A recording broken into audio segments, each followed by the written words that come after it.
ازيكم يا حبايبي، عاملين ايه؟ وحشتوني. تعالوا اوريكم بقى احنا هنعمل مع بعض ايه النهارده. كل سنه وانتم طيبين. الاول تعالوا اوريكم الاكل اللي انا هعمله النهارده لبيتي. تعالوا اوريكم حاجه. انتوا عارفين دي ايه؟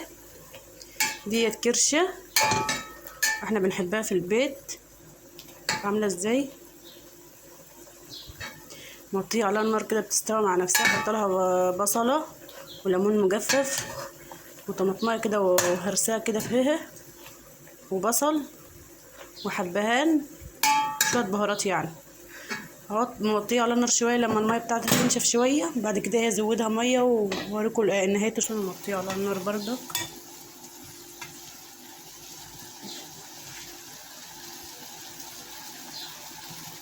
قلت اعمل كده شويه فاصوليا خضرا جنبها. انا بحب الفاصوليا الخضرا اولا يعني. دي يا جماعه عارفين دي تسبيكه ايه؟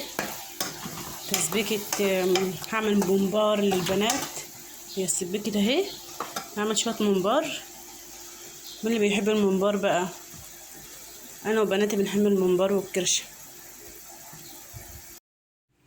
هنضيف الطماطم مع الفاصوليا، بس مش هضيف الطماطم دي كلها. انا هسيب شويه طماطم واقول لكم اعمل بيها ايه للنهايه. خليكم معايا الفيديو للنهايه.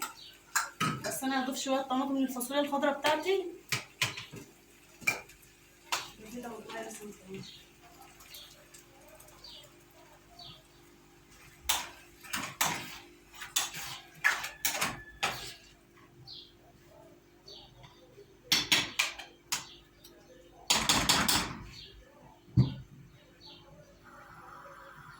احط عليها بقى البهارات. ايه رايكم في العبايه الجديده بتاعتي دي؟ انا جايباها من راس البر. بصوا كمها عامل ازاي.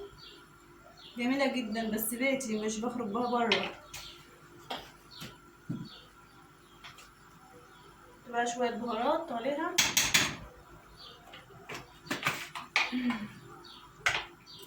فلفل اسمر. ما عادش عندنا فلفل. ما عادش عندنا لحمه صغيرين، عايزين نجيب فلفل بقى.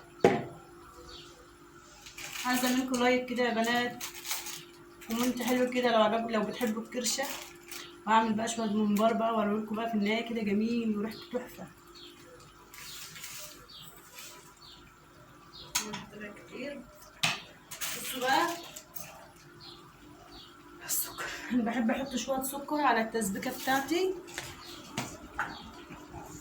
حبه صغيرين يعني، مش كتير قوي.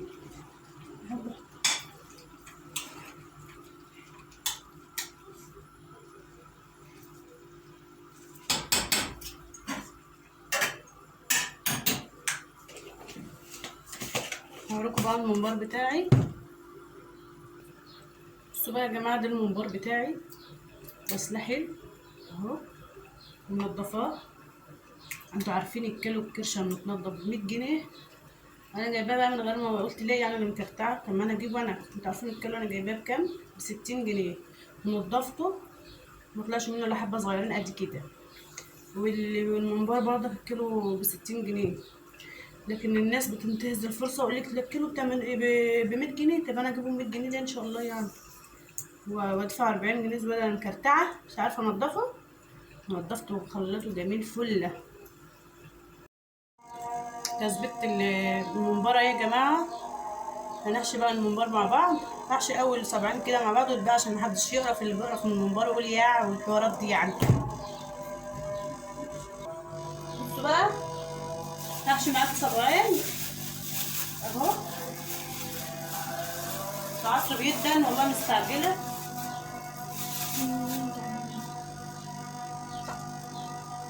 تعملي 70 كده. بصوا يا جماعه، بتدخلوا ايه كده اهو. ده اهو بتزقوا بصبعك. الممبار بتزقوه بصبعك كده.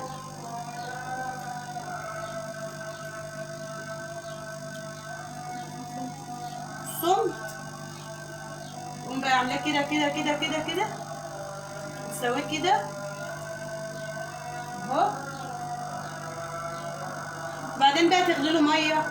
وانا بحط له في الميه بتاعته بصله والتوابل بتاعته اللي هو الحبهان وشويه فلفل اسمر كده يعني قوي. بعدين ما تحطش الملح على طول في الميه على بال ما يستوي حاجه بسيطه. قوم بقى زق الملح كده كده. التسبيكه بتاعتك فيها ملحها، فيها بهاراتها، فيها كل حاجه. صلوا على النبي كده وانتوا بتعملوا الاكل بتاعكم. واهم حاجه انت بتصوري كده لا يا ام ملك، البنات كسروا لي الستاند بتاعي والله العظيم، انا عاملاه كده على بال ما بقى اجيب لي واحد تاني، والتصوير معلش مش قوي. عندي بنات اشقية والله العظيم حبيبه، يعني بهدلتهولي بصراحه.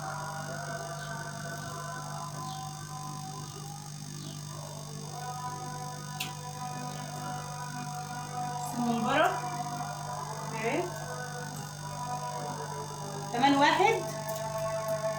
انا عايزاكم بقى تعملوا لايك واشتراك عشان يوصلكوا كده مني كل جديد.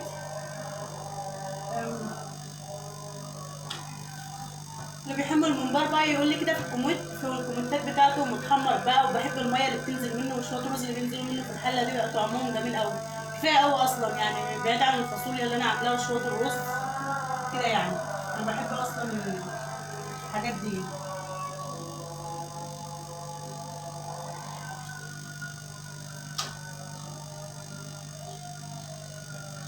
ده كيلو مصارين، هتعمل نص كيلو رز او ممكن اقل يعني، او نص كيلو نص كيلو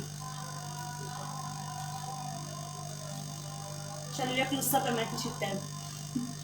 ده كبير.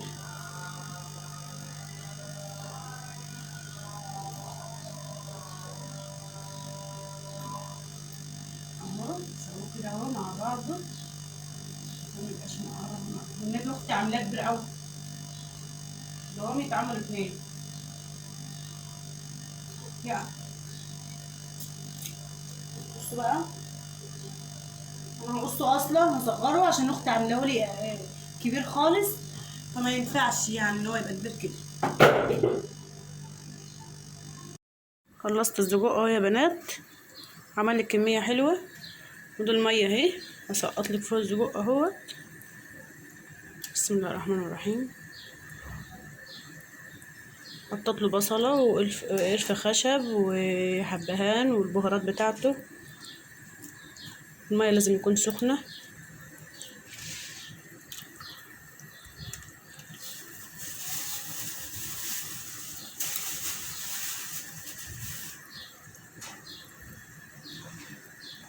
تسوي كده اهو.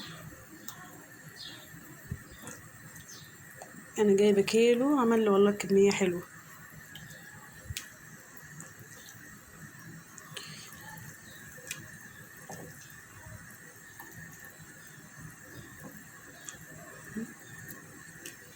نغطي عليه بقى ويستوي، وبعدين في الاخر اوريهولكم. السجق اتعمل اهو يا بنات، هحمره بقى في الزيت معاكم. بصوا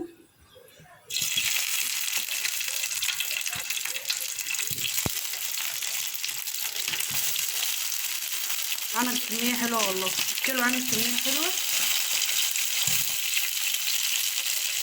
كده. حاطة كده البتاع اللي انا بقلب ده